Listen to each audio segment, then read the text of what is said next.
You got to keep up, people. You got to keep up with things. Everybody wants a hero, right? And I had a bit of a Twitter comment splurge last night. I had quite a lot of fun because I wasn't exactly trolling, but I was getting into the thick of it, in the comments sections. And the incredible thing is, even though we have unprecedented access to information, basically in real time as it's happening, it seems that a lot of people have real difficulty assimilating new information, new acquired wisdom. And I got into a few Twitter comments about Donald Trump and how people, I got an email from, I think it's probably a bot, it's probably not a real person, or certainly not what the profile was portraying itself as, but someone saying, oh, because I made a comment and then I got this email and a direct message. Who knows what to call things these days? There's so many different terms, aren't there? But saying, oh, who do you think's going to win the general election? And I said, who fucking cares? No, it's all a den of vipers, and complete den of iniquity, and people still believing that Donald Trump is their Lord and Saviour.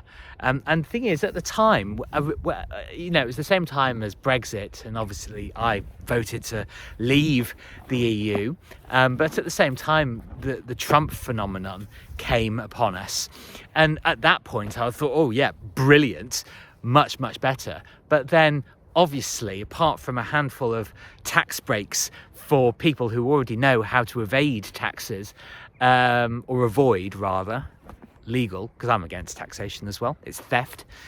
And anybody who tells me any differently, I love to hear their explanation about how it isn't.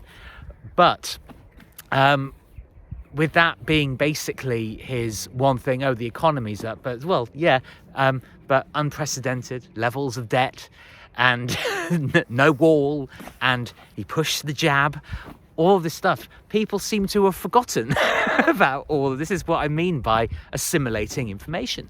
People can't take it on. And I literally made a couple of comments on some posts, and people were coming back to me, boo-hoo, here's your binky, Trump hater. And the thing is, they obviously have absolutely no idea about my history on these matters. But what you'll observe, if you pay attention, that there are people that have sacred cows that they idolize and they hold on to, they cling on to them for dear life, because, my friends, hopium is is strong in a lot of people. They believe that there's going to be a political answer to their problems, and they don't see that it's all just a gigantic pantomime. And I think if you're paying attention even a little bit, you'll realize that all of these things, politics and all the different cultural issues, they're all distractions away from you doing really great work that's actually meaningful to you and to other people. But people get so hooked by thinking, oh yeah, things were great under Donald Trump, and now we've got Biden, and then if we get Donald Trump back, everything will be fine. And of course, we know, deep down, we know that isn't true, but we are always positing hope and aspiration and the solution outside of ourselves, and it just doesn't work. It doesn't work when you rely so heavily on one person putting all of your eggs in one basket. You are absolutely going to fail. It's never ever going to give you what you want. You can't vote your way out of tyranny. You can't do it. And we have ample evidence of this over centuries and millennia, that voting for more control only makes your life smaller and smaller and smaller and smaller. It never makes it more expansive. So you've got to keep up with the level of information. And I think for a lot of people, it's just not possible. They get to a certain point and then they think, right, this is where I'm stopping. This is what my life is going to be. And the beautiful thing actually about being reunited with my boyfriend is he is a beautifully pragmatic man. And I've got the same instincts, but I've learned a lot by his stance in life. He doesn't let things stop him. He just gets on with his business. He does what he needs to do.